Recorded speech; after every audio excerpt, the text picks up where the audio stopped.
This is Michael Popok, Legal AF. Houston, we have a problem. There's no other way for me to put this. In new secret leaked documents from Donald Trump's transition team, listing his choice for Attorney General and the heads of the other legal departments and FBI, at the top of the list is Judge Aileen Cannon, the judge, the Federalist Society member, the right-winger down in Florida, who just recently dismissed the 40 felony counts against him in the Mar-a-Lago case, now setting herself up to be rewarded with the Attorney General position, where she's listed at least at the number 2 on a list of rankings. Additional reporting by ABC News, who got their hands on the leaked transition document, the transition planning legal principles, PLES, meaning the people that are going to be heading the various departments in a legal capacity, have her number 2 under Jay Clayton, the former Securities and Exchange Commission, SEC chairman, puppet chairman under Donald Trump the last time around. I'll talk about Jay Clayton next and the link between him and the transition team. But here's the reporting. Think about this. The 2 names that are at the top of the list for Attorney General and Deputy Attorney General are the judge who just dismissed the case against Donald Trump while there's still a pending appeal concerning that, and Donald Trump's own criminal defense lawyer, Todd Blanche, who's listed as the Deputy Attorney General, who would be answering to Aileen Cannon. Think of the perversity of this. The judge who is just presiding over the case in which the criminal defendant in front of her has now put her on a list to make her Attorney General, the top law job in America. And who would be reporting to her? His criminal defense lawyer, Todd Blanche. If this is not grounds, I'm just going to be very clear right here.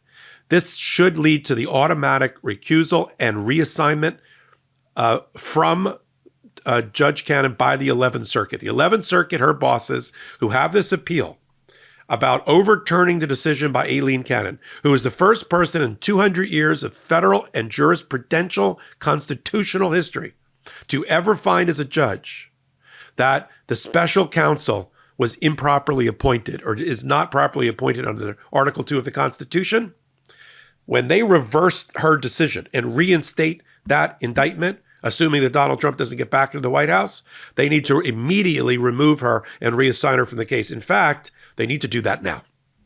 And this is a call out to Jack Smith before I get to all the other names, all vetted apparently by Boris Epshteyn, one of the unindicted co-conspirators in the D.C. election interference case, the fixer and consigliere for Donald Trump, that sweaty guy in the 3-piece suit that's always lurking in the background of every arraignment, right? He's the one that took over from Michael Cohen.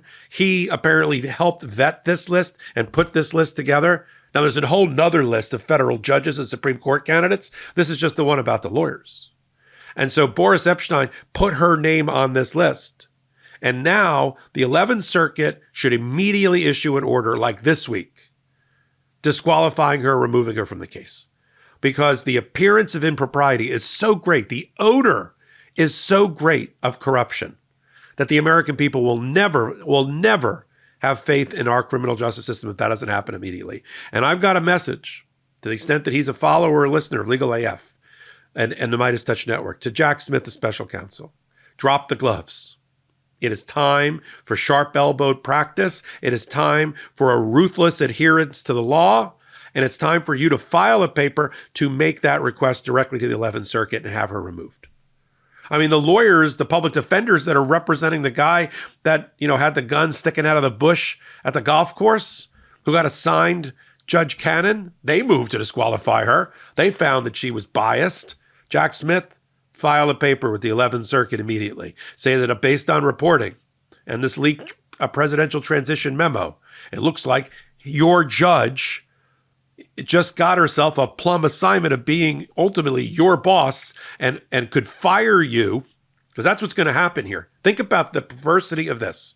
Aileen Cannon, who got a love letter directly from Clarence Thomas in a concurring opinion telling her what to do, and she did it, which was find that the special counsel was an invalid exercise of Article 2 constitutional power in both the appointment and in his funding, despite dozens of federal judges in the U.S. Supreme Court in Nixon versus the United States in 1974 finding that special prosecutors were appropriate.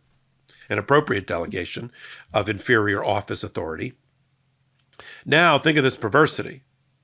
You've got Aileen Cannon, who just dismissed the case, being now rewarded and getting the attorney general position. And the first order of business on day one after she's the attorney general and she's sworn in and confirmed, which might take a minute given her status in the Senate, especially if the Democrats get the Senate, because they need to confirm these positions. If she gets through the confirmation process, so shout out to the Democrats and the voters, make sure that there is a adult in the room with the Democrats on the Senate side.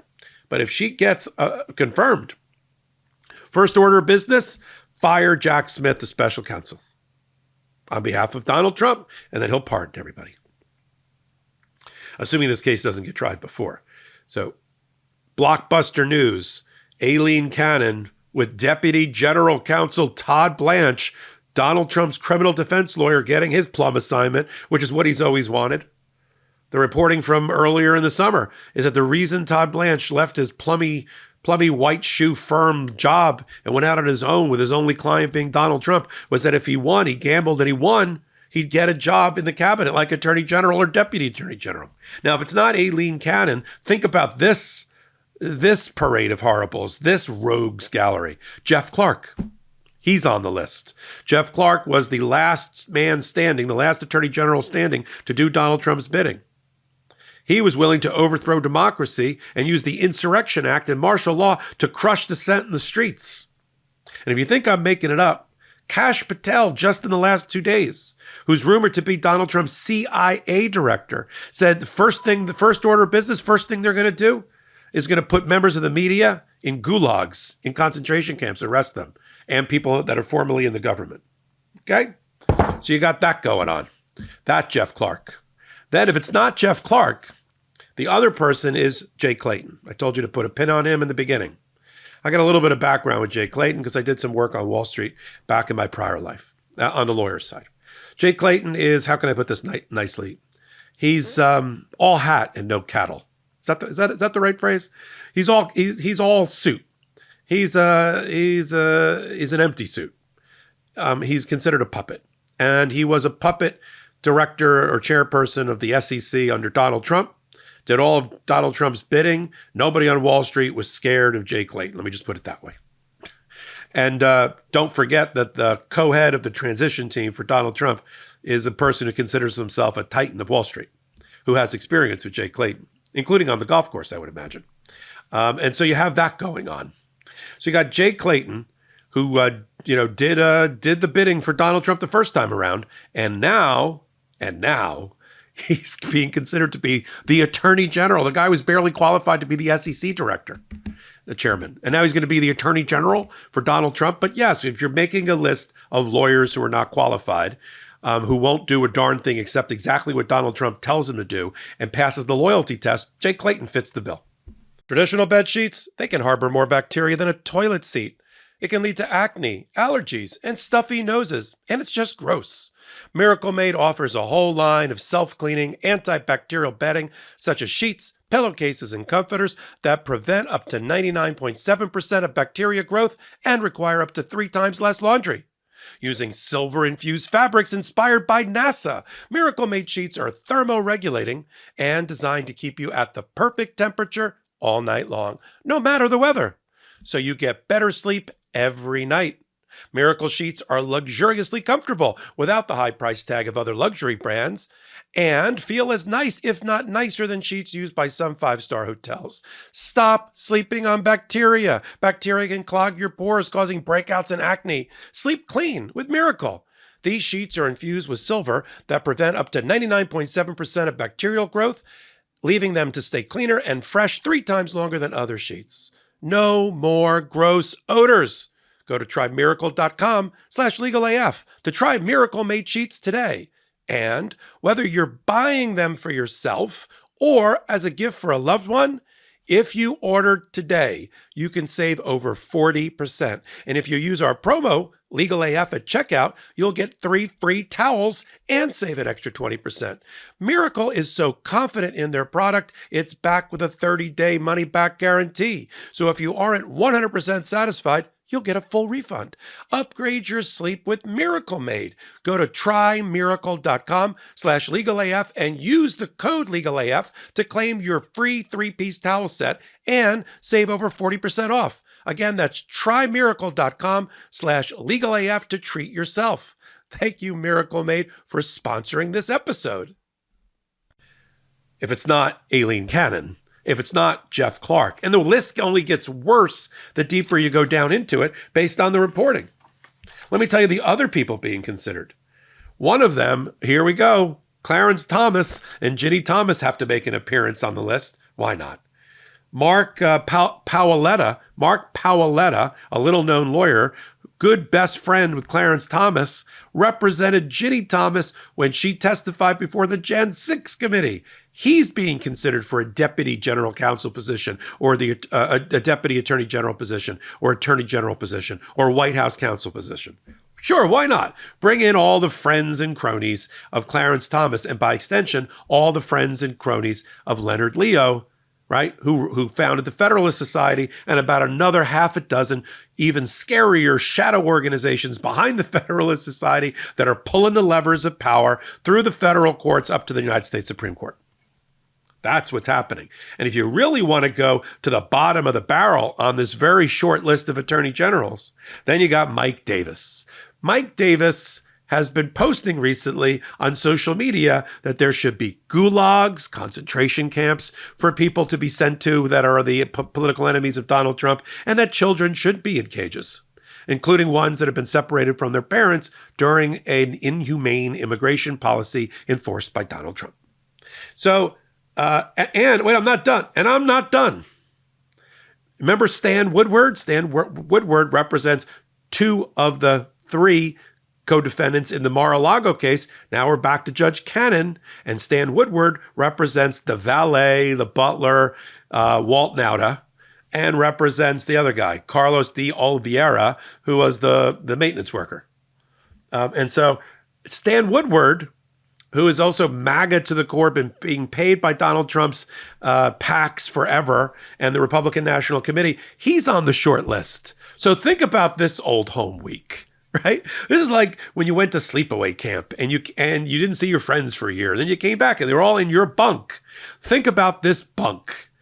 Aileen Cannon as the attorney general and as her 2 deputies, Todd Blanche, criminal defense lawyer for Donald Trump, who appeared in front of her to defend Donald Trump in that case she dismissed, and Stan Woodward, who represented the other 2 co-defendants. Isn't that a lovely bunk of, yeah, it's a bunk, all right, of Federalist fascists all getting together to try to overthrow our rule of law? And it only gets worse from there. I think they put the other people on the list to scare the crap out of us and say, well, at least it's not Mike Davis or letting Clarence Thomas be the head of the attorney general position through Mark Paoletta. I mean, that's where we're at. And if this reporting is true, and it's got to be, because it's multiply corroborated, it's not fake news, and nobody's denying it so far. This is the world we're living in. This is what should happen off of this hot take. Aileen Cannon needs to recuse herself voluntarily, or the 11th Circuit needs to do it for her. And Jack Smith needs to help it along with a filing to the 11th Circuit to preserve whatever's left of a shred of dignity and integrity about the justice system and get her off the case. If this doesn't lead the 11th Circuit to find that Aileen Cannon was compromised ethically and otherwise during the entire case in making her ruling as a grounds to reverse it and reinstate the indictment against Donald Trump, I don't know what will. I don't know what will. And the perversity, and as I said, the stench of this lack of ethics, of this just odor that's pervasive over this is just nauseating. It really is. You know, to think of, like I said, that camp bunk of Aileen Cannon, Todd Blanche, and Stan Woodward getting back together again, this time running the Attorney General's office.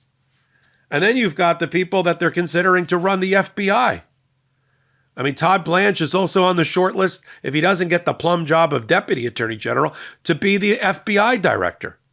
Sure, Donald Trump's personal criminal defense lawyer. Why not? Look, this is the fevered dream of Donald Trump and Boris Epshteyn and the Federalist Society, to be able to put these people and reward these people and make sure that what happened last time with Donald Trump doesn't happen again, which is adults in the room speaking truth to power and pushing back under threat of the 25th Amendment. The only reason our democracy didn't topple over the first time is because we had people at the end like Pat Cipollone and Pat Philbin in the White House counsel position and Eric Schneiderman, who all said no and stopped Donald Trump and put their hand between his finger and the button that would have blown up our democracy. That's the only reason. And people like Michael Luttig, the judge, who stepped in with Mike Pence, and Mike Pence growing a conscience and some sort of balls at the end not to do Donald Trump's bidding. Other than that, if these people, let me put it this way, if the people I just identified, Aileen Cannon, Todd Blanche, Jay Clayton, Paoletta, worse, Stan Woodward, and the rest, Boris Epshteyn, if they were in power, Donald Trump never would have left. He'd be the first 5-term president. And I'd be doing my hot takes and my recordings from a concentration camp or a gulag in adjoining cells with the Meidas brothers and my producers. Got a report on it right here. There is a way out. I always like to leave my hot takes with the way out and a call to action. The call to action is simple. If you weren't motivated enough to get out and vote, get out and get other people in your life to vote, to make phone calls to motivate other human beings to vote, to knock on doors to make that happen, to get souls to polls and have them vote, I don't know what would. I mean, I'm not apocalyptic in my general perception. But if Donald Trump gets a hold of the Supreme Court one more time, it'll be 2 generations of right-wing conservative 7-2 decisions that you're not going to like. If Kamala Harris wins, we might have a 5-4 Supreme Court in the other direction. That alone should be a motivator. Reproductive rights for women out the door for 2 generations if Donald Trump gets back into power. A federal court system that's completely reshaped. All the good that Joe Biden did at the trial court level undone by what Donald Trump will continue to do at the appeal court level, the appellate court level over these things. And now every department, every cabinet level, every major position headed by lawyers that owe their loyalty and have kissed the ring in the ass of Donald Trump. That's what's going to be in office, all being manipulated behind the scenes by people like Leonard Leo, the oil and petroleum industry, all pulling the levers of power against you. Vote. If we vote, we win. It's really that simple. It's the party equation is simple. If Democrats vote in the numbers they're supposed to vote in, Donald Trump will not get anywhere near the White House again, and everything that I just laid out will just be some sort of perverse nightmare that never happened, that we averted. Yeah, this is like It's a Wonderful Life, right? You too can wake up on the bridge on a snowy evening and realize that your family is still there and all these terrible things in Potter's Field never happened. Make sure that doesn't happen. And so right off of this hot take, go do at least one thing every day to prevent this nightmare scenario from occurring. It's that simple. We'll meet right back here and talk about how we did. Only on Legal AF and on the MeidasTouch Network. So until my next reporting, until my next analysis here or on the new Legal AF channel, which we're building, we already have 12 million views of our work over there in collaboration with the MeidasTouch Network. Join us, Legal AF MTN. I'm Michael Popok, and I'm reporting. In collaboration with the MeidasTouch Network, we just launched the Legal AF YouTube channel. Help us build this pro-democracy channel where I'll be curating the top stories at the intersection of law and politics. Go to YouTube now and free subscribe at Legal AF MTN. That's at Legal AF MTN.